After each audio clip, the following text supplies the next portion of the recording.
Welcome to this explainer on the monarch of the mangroves, a hand-drawn survival odyssey. Now, we aren't just going to sit back and look at dry facts and figures today. No way. For the duration of this journey, I want you to literally put yourself in the scales of an apex predator. You're going to experience the visceral reality of survival, the brutal struggles, and the ultimate absolute power, all through the eyes of a wild saltwater crocodile. Imagine this. Your story starts right here. You are born in the dark, tangled, muddy roots of the mangrove. And, you aren't exactly a fearsome giant yet. Actually, you're tiny. You're entirely vulnerable, surrounded by this incredibly humid, suffocating atmosphere of a tropical coastal wetland. You are plunged instantly into the swampy, earthy reality of your new life. It sets the stage for what is honestly a deeply emotional, raw wilderness experience. Section 1. Birth in the Mangroves. Your entry into the world is basically a desperate scramble into a beautiful but entirely unforgiving ecosystem. So here's the chronological roadmap of the odyssey we're about to take together. We start with you as a weak, entirely dependent hatchling. Then you grow into a juvenile desperately trying to learn the ropes. Eventually, you become a massive, powerful adult mastering the art of the ambush. And finally, you reach the end as a heavily scarred elder. Every single phase is a totally different life-or-death fight for survival. The immediate shock of your birth is pretty profound. On the one hand, you've got the fleeting, cozy safety of your mother's fiercely guarded mud nest. But man, the very second you slip into that water, everything changes.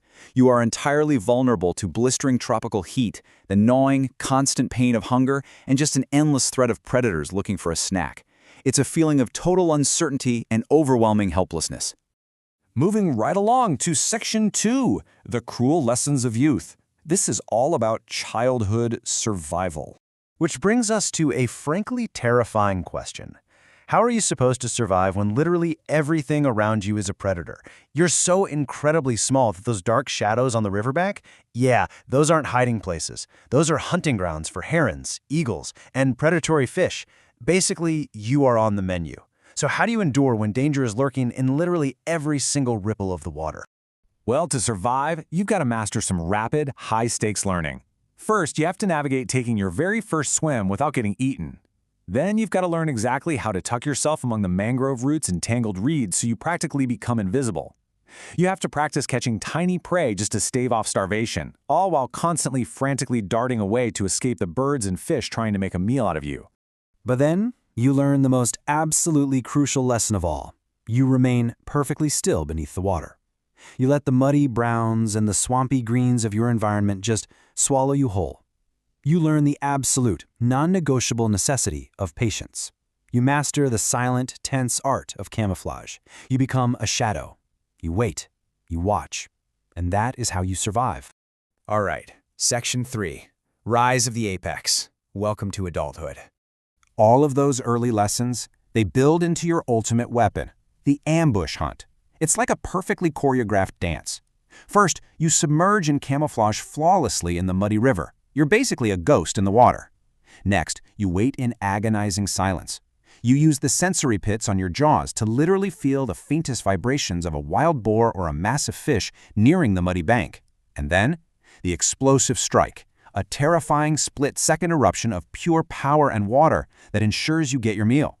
Look at how dramatically your world has changed now. You are definitely no longer cowering in the reeds from birds and fish. Your adulthood battles are fought on a completely different, frankly monstrous scale. Now you are clashing in incredibly violent, territorial battles against rival crocodiles. You're out there fending off sharks in the coastal estuaries, and you're having to navigate the incredibly dangerous, ever-encroaching presence of humans. But, with immense power comes immense responsibility, specifically territorial dominance. You aren't just hunting for yourself anymore. You are actively, fiercely defending your chosen stretch of river, your coastal estuary, your beach, or your nesting area against any and all intruders. This means locking down your territory so the next generation has a safe place to begin. You've become the absolute undisputed ruler of your domain. Section 4. Storms and Rival Battles. This is where the real danger and struggle kicks into high gear.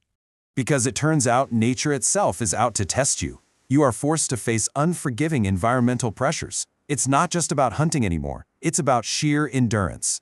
You have to survive deadly floods and violent storms that just rip through the mangroves. You face agonizing food shortages and total exhaustion. You endure the muscle-burning reality of navigating ocean migrations just to reach remote islands. And, inevitably, you have to find a way to recover from near-death injuries after those brutal territorial fights. Think about it. When the tropical rains completely flood your hunting grounds, washing away every ounce of prey, and you're exhausted, maybe injured, and entirely alone in this vast wilderness, how do you survive the flood and the hunger? When sheer physical strength just isn't enough to save you anymore, what do you possibly fall back on? Patience. It's that simple. Pure resilience and silent waiting. You just shut down your body, you conserve every drop of your energy, and you outlast the storm. You survive because you are quite literally built to wait. Which brings us to Section 5, a final, quiet rest. Old age. Remembering familiar rivers and hunting grounds. At this point, you're a monarch looking back over your vast coastal domain. You know every single muddy bank, every sunken log, every subtle shift in the tides. It's a life that's just deeply, intrinsically connected to the rhythm of the water. But, well, time claims everything, right? You are older now. You're heavily scarred, and you're noticeably weaker. Those explosive, split-second ambush strikes of your youth, they're mostly a memory now. Just hunting for a basic meal has become a profound struggle. You are enduring your final seasons, literally carrying the physical map of your survival, etched right into your armored back. And so, finally, you find your peace. Resting quietly in warm waters. You settle down into the muddy shallows beneath a misty glowing sunrise.